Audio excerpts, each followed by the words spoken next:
Saúde uma vez mais todos os irmãos, com a graça e a paz do nosso Deus. Queremos voltar a abrir a nossa Bíblia no Evangelho de Lucas para dar continuidade às mensagens que vínhamos trazendo neste Evangelho. Então convido os irmãos para abrirem em Lucas no capítulo 15 e hoje vamos ler dos versículos 8 até ao versículo 10. Lucas 15, 8 a 10. E diz assim o texto no Evangelho de Lucas: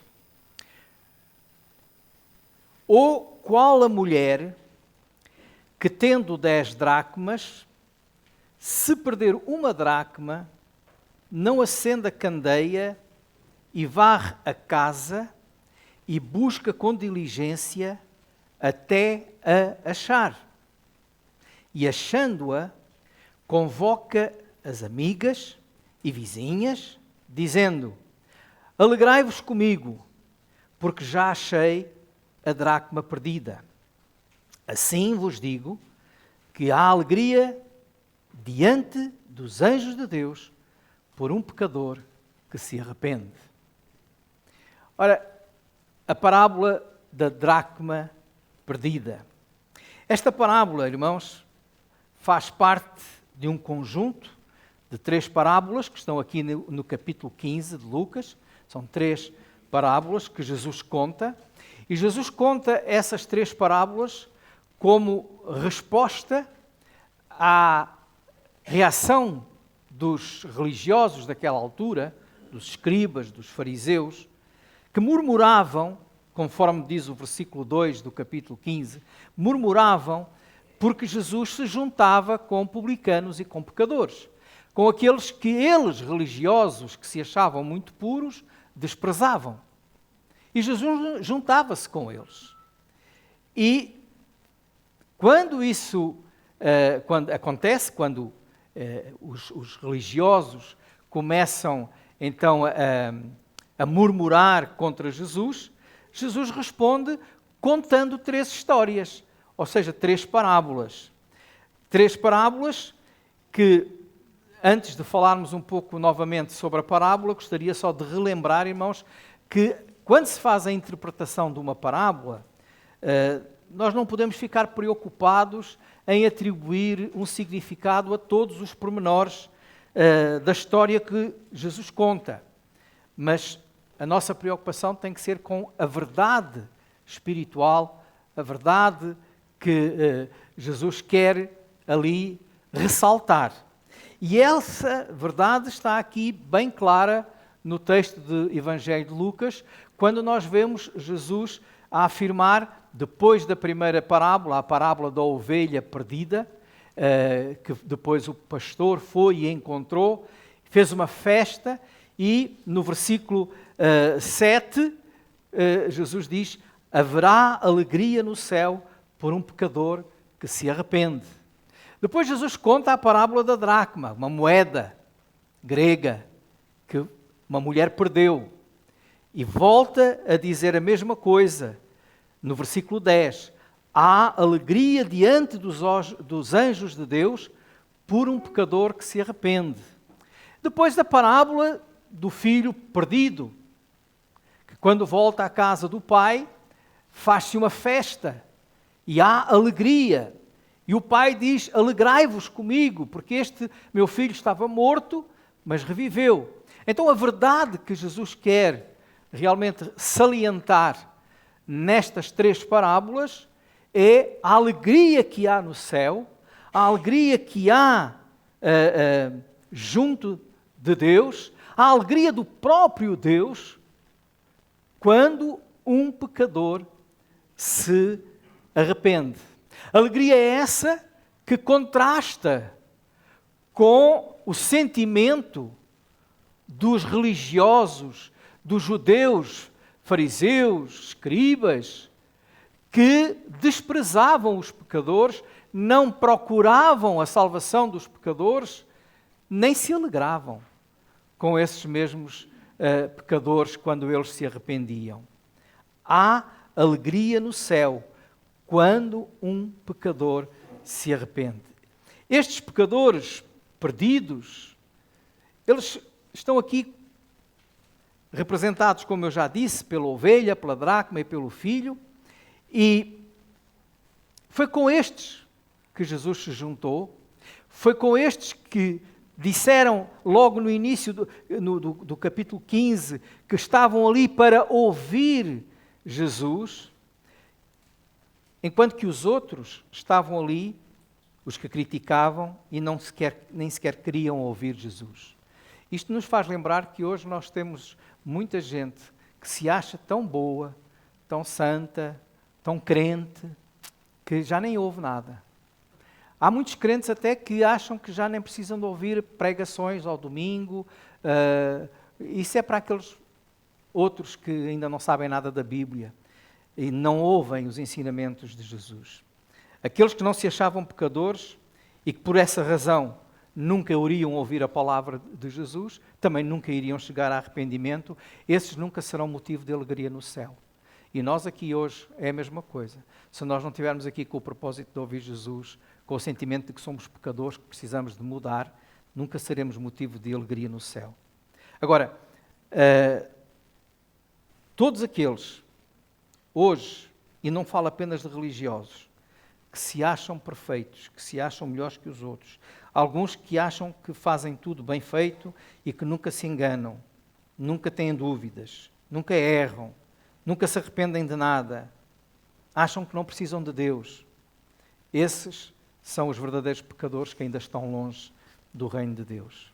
Agora, se Jesus queria contar esta verdade, ou queria realçar esta verdade da alegria que causa o arrependimento de um pecador, porque é que ele precisou de contar 3 parábolas? Porque é que ele não contou apenas a parábola da ovelha perdida? Ou aquela mais famosa, a parábola do filho pródigo, não é? A parábola do filho perdido. Bom, Jesus fez nada nem a mais nem a menos. Ele fez sempre tudo certo. E nós já falámos aqui sobre a ovelha perdida. A ovelha perdida perdeu-se porque ela se distraiu, porque ela ficou sem dar ouvidos ao pastor, afastou-se do rebanho. Portanto, a culpa da ovelha perdida foi a própria ovelha. Agora, nós estamos aqui perante uma parábola, e cada uma delas tem ou mostra-nos situações diferentes e importantes para a nossa meditação. Nós estamos aqui perante a parábola de uma dracma. Uma dracma é um objeto, é uma moeda grega que ainda circulava no tempo do Império Romano, juntamente com também o denário, que era a moeda romana. Agora, a dracma é um objeto inanimado, não tem vida própria. A dracma não se perdeu. Não sei se os irmãos já pensaram nisso. Alguém a perdeu. Alguém a perdeu. Às vezes nós lá em casa, quando uma coisa desaparece, olha, perdeu-se. Não perdeu-se, não. Eu perdi, ou eu perdi os nortes, ou eu perdi qualquer coisa. Não se perdeu. Então a dracma não se perdeu. Alguém foi negligente, alguém foi descuidado, alguém a perdeu. Neste caso, aqui diz que foi uma mulher. Não estamos aqui a dizer que as mulheres é que perdem as coisas. Muito pelo contrário. Não é? Até porque em qualquer casa, quando alguma coisa não se sabe dela, normalmente os filhos perguntam sempre à mãe: "Ó mãe, onde é que está o meu livro? Ó mãe, onde é que está..." É sempre a mãe que vai dizer. Há só uma pergunta que fazem ao pai, quando não sabem de alguma coisa: "Ó pai, onde é que está a mãe?" De resto, é sempre a mãe é que sabe de tudo. Portanto, nós estamos aqui a dizer que a mulher é apenas uma figura aqui nesta parábola. Então, alguém deveria ter cuidado desta moeda, alguém deveria ter cuidado da dracma, zelado para que ela não se perdesse, mas, na verdade, ela perdeu-se. Perdeu-se, ou seja, alguém a deixou perder. Agora, o que nós sabemos, ou que convém aqui pensar é, mas a dracma era uma moeda apenas. Porquê tanta festa quando ela se perdeu? Qual era o valor da dracma? Uma moeda que tinha, como eu já disse, um valor muito semelhante ao denário romano, o equivalente a quase um salário de um dia. Há quem diga que aquela mulher ficou muito aflita porque só tinha 10 dracmas e seria pobre e aquilo seria o seu rendimento para o resto da semana, ou do mês, ou para a vida, não sei, e por isso tinha muito valor para ela. Bom, se fosse isso, tinha realmente muito valor. Qualquer 50 cêntimos, não é? Tem valor para quem não tem nada. Mas também há quem diga, e sabemos que também é verdade, que muitas vezes a dracma, num conjunto de 10, fazia parte de uma tiara, uma espécie de colar ou de tiara que era usada na testa pelas mulheres para uma ocasião muito especial. Muitas vezes ela celebrava, ou era uma espécie quase que de anel de noivado, não é? E então aí também teria muito valor. Não sabemos exatamente qual era a razão porque esta dracma tinha muito, muito valor. Sabemos é que se fosse parte de uma tiara de 10 dracmas só com uma, a faltar já não ficava nada bem. Havia um coração triste porque não estava completa. Mas mais do que isso poderia simbolizar um desleixo em relação ao compromisso da mulher com o noivo. Podia manifestar algum desleixo, algum desinteresse pela aliança que aquelas 10 dracmas poderiam representar. A verdade é que, fosse qual fosse o motivo, a mulher, quando se apercebeu que perdeu a dracma, ela não descansa até a encontrar. E isso revela que, para ela, aquela moeda tinha muito valor. Ela atribuía-lhe muito valor.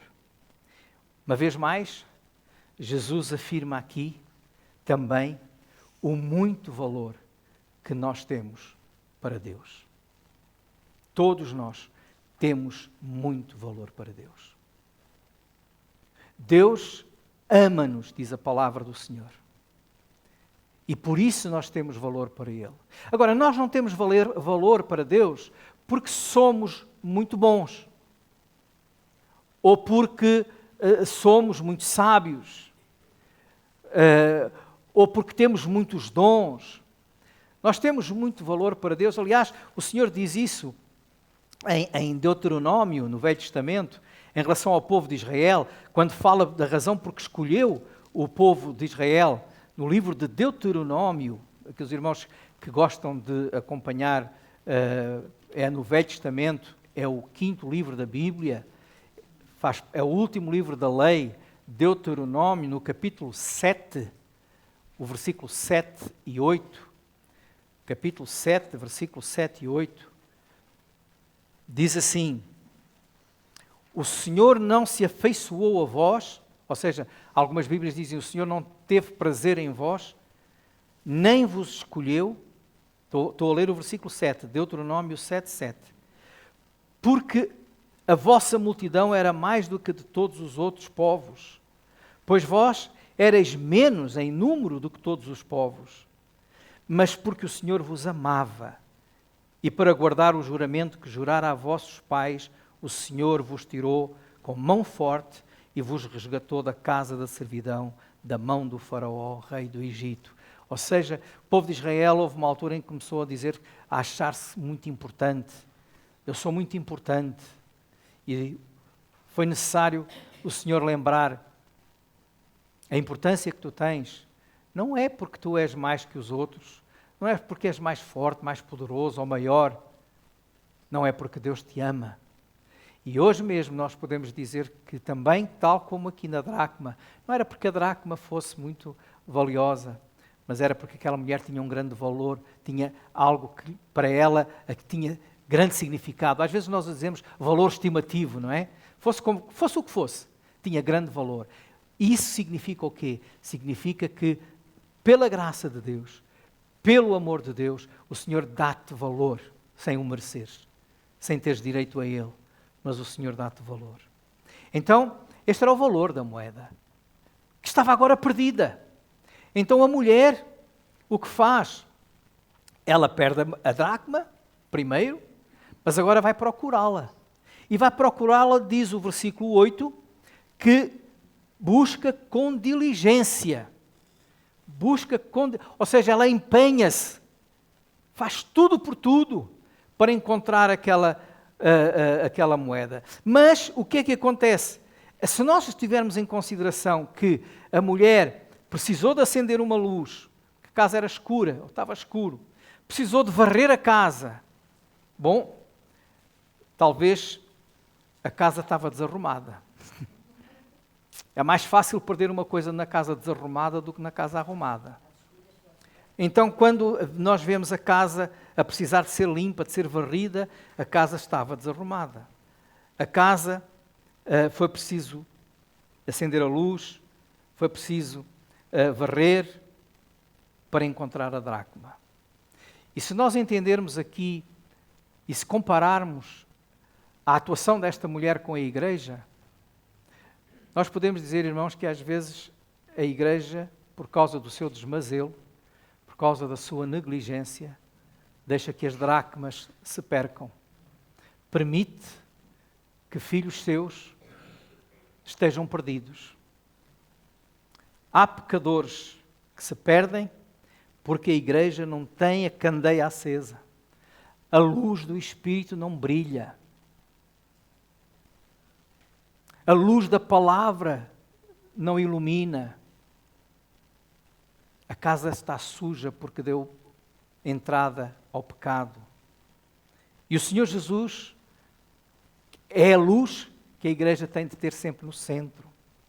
Aliás, o apóstolo João diz em 1 de João, no capítulo 1, no versículo 7, e também no versículo 7, que se andarmos na luz, como Ele na luz está, temos comunhão uns com os outros e o sangue de Jesus Cristo, seu Filho, nos purifica de todo o pecado. E às vezes a dracma perde-se porque não há comunhão uns com os outros. E não há comunhão uns com os outros porque nós não andamos na luz. Porque nós estamos longe de Deus e longe uns dos outros. Não pensemos que por estarmos na igreja todos os domingos, nós estamos perto de Deus. Porque às vezes nós podemos estar aqui apenas a ocupar um assento, um lugar, e o nosso coração estar longe de Deus. Mas se estivermos na luz, como o Senhor está na luz, então nós temos comunhão uns com os outros.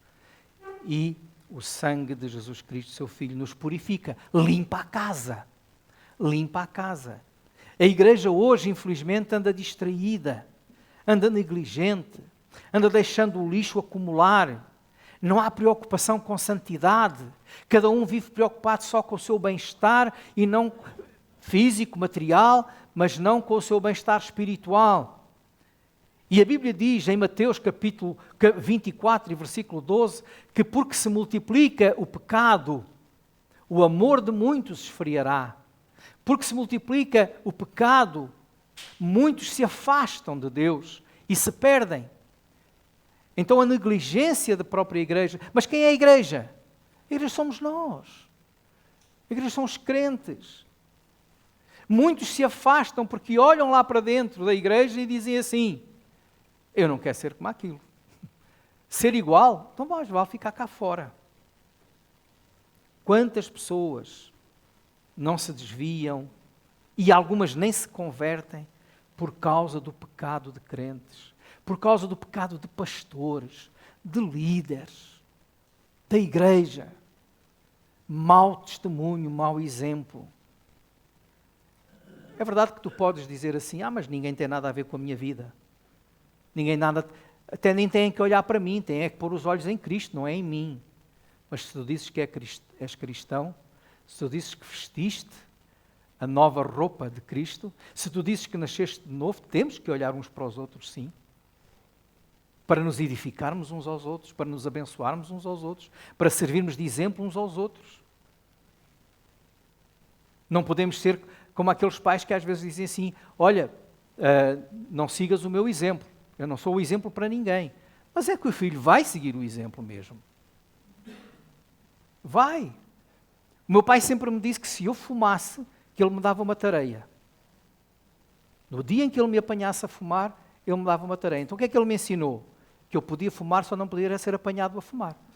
Não é? Então aos 9 anos eu comecei a fumar o meu primeiro cigarro. Porquê? Porque ele fumava também. E o primeiro cigarro que eu fumei foi roubado lá do maço de tabaco dele. Mas ele dizia para não fazer. E às vezes nós crentes parece que somos assim também. Queremos dizer aos, olha, não é assim, não façam assim. Mas nós fazemos. E isso é a negligência que muitas vezes leva a dracma a perder-se. Quantas pessoas se desviam ou não se convertem por causa daqueles que estão na igreja? O povo de Israel foi criticado por Deus. Os profetas anunciaram isso, Jesus também, porque o nome do Senhor era blasfemado no meio dos descrentes, no meio dos gentios, por causa deles. Será que o nome de Deus é blasfemado hoje também por causa de muitos crentes que ao longo dos anos têm sido negligentes? Há dracmas perdidas porque eu fui negligente, porque eu não tive cuidado com a minha santidade, com o meu exemplo, com o praticar a palavra do Senhor. Agora aqui diz que a mulher, sentindo a falta, foi à busca. E a igreja deve ser assim. Se por um lado pode ter um exemplo negativo, por outro lado a igreja tem que ser despertada a ir buscar, fazer tudo para encontrar a dracma, para encontrar o pecador que está perdido, para encontrar o pecador que está afastado, para encontrar aquele que anda longe dos caminhos de Deus. E quando a igreja se empenha na busca dos perdidos, vai resultar em salvação, porque se busca, encontra. E esta é uma exortação que nós recebemos como igreja para a realização da obra missionária. Há muitas dracmas perdidas, há muitos pecadores necessitando de serem encontrados, há muitos pecadores necessitando de arrependimento para se encontrarem com Cristo e serem salvos. O apóstolo Paulo, quando escreve aos Romanos, Romanos capítulo 10, o apóstolo escreve no versículo 13 assim: porque todo aquele que invocar o nome do Senhor será salvo. Mas como invocarão aquele em quem não creram? E como crerão naquele em quem não ouviram? E como ouvirão se não há quem pregue? Então, meus irmãos, a igreja tem uma ação a fazer, envolver-se na pregação da palavra, para que os perdidos ouçam a palavra, para que se arrependam e invoquem o nome do Senhor. A dracma perdida. Quando ela foi encontrada, uma vez mais, ressalta aqui o grande amor de Deus. Há alegria no céu. O versículo 10 diz que há alegria diante dos anjos de Deus. A alegria diante dos anjos de Deus é como a alegria do próprio Deus. A busca resulta e a moeda é encontrada, a mulher alegra-se, as vizinhas vêm e alegram-se, o céu alegra-se, e então vamos ver aqui aquilo que Jesus queria ensinar. Uma vez mais, o valor que tem cada pecador para Deus. Tem tanto valor que quando um pecador é encontrado, é salvo, há festa no céu. Por isso, meus irmãos, se tu já és crente, se um dia já te arrependeste e entregaste a tua vida a Jesus, tu podes ter a certeza que houve festa e continua a haver festa no céu. Mas agora não te esqueças que tu tens a responsabilidade, como Igreja de Jesus, de fazer com que haja todos os dias festa e cada vez mais festa com outros pecadores que se vão arrepender e se vão encontrar na salvação. Portanto, é o teu papel fazer aquilo que aquela mulher fez. Se fomos negligentes, vamos deixar de ser. Vamos aplicar-nos agora na limpeza da casa, de mostrar a luz de Cristo e trazer salvação aos perdidos. Que o Senhor nos abençoe. Amém.